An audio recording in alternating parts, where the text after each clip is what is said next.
So, but here's the problem. I have believed that George Floyd was murdered. I don't think that's necessarily what happened at this point. And I think the problem is that that is taking on religious momentum.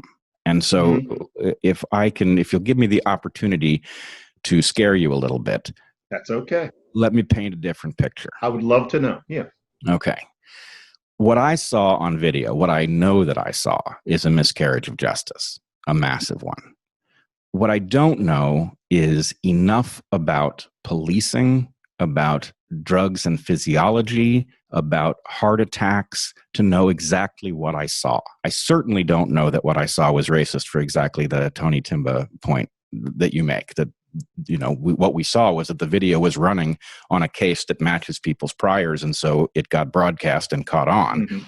And that was about race, but we don't know whether, let's say that Derek Chauvin did murder George Floyd. We don't know if it would have been equally likely had he been a white guy. You can't know. You can't know.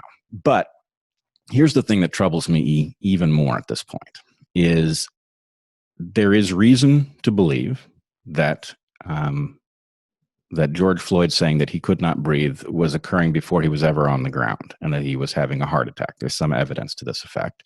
We know from his autopsy that there were a very potent combination of drugs in his system, fentanyl, I believe methamphetamine. We know that the technique that Derek Chauvin was using is a technique that is officially sanctioned under some circumstances. And I think we know that there was a discussion about whether or not George Floyd was in a state, and I've now forgotten, I can almost remember the acronym for the state, EXDS maybe, that required some kind of restraint to prevent him from injuring himself or others. So here's the question. It is possible that what happened there, as egregious as it was, fit with police policy, that the police policy is what is in error. And it is the police policy that caused the miscarriage of justice.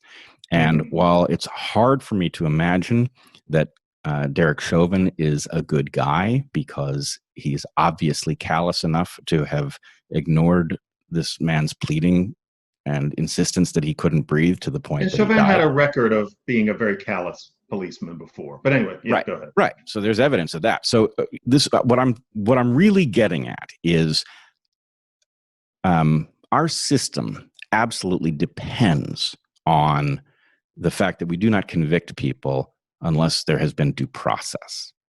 And yet we are now speaking about Derek Chauvin as if we all know that a murder took place.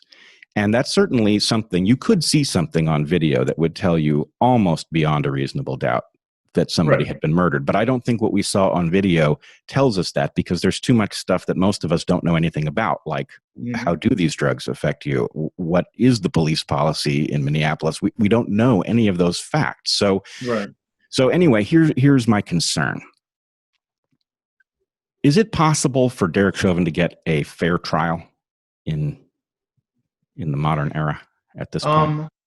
Not in the public sphere. Like, I think that it's quite possible, and possibly too possible, that he get off because of not only the facts of the case, but certain things entrenched in the cops and the unions and how trial works.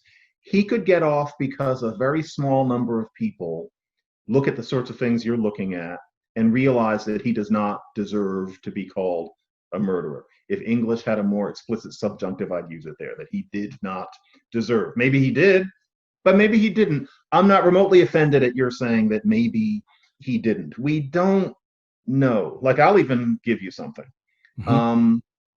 Watching the tape, there are two things that strike me. And one is that the Asian one, whose name I forget, is just sitting there watching. And what we're supposed to think is that he's this barbarian. But how many barbarians like that are there who really would just stand there? And I've been told that part of it is that he actually is essentially a trainee at that point, and he's supposed to be deferent. But still, if somebody is down there expiring on the basis of a clearly murderous move, would he really be just standing there and even giving an insouciant look into a cell phone camera? I've wondered. And also, you're not supposed to say this. And I've never watched somebody die. I don't know, but it's my intuition. And I've had a few other people secretly write to me that they wonder. He doesn't sound like he's asphyxiated. He keeps on saying, I can't breathe, but it's so clear, it's so loud. He keeps saying, oh man. Now, I've never heard anybody asphyxiate. I may be really missing something. But you imagine some sort of constriction. And from the sound, the first time I heard this, before I knew it was going to be a big deal, I thought, it's terrible that he died, but when he's saying I can't breathe, I hate to admit it, but it almost sounded like a quote.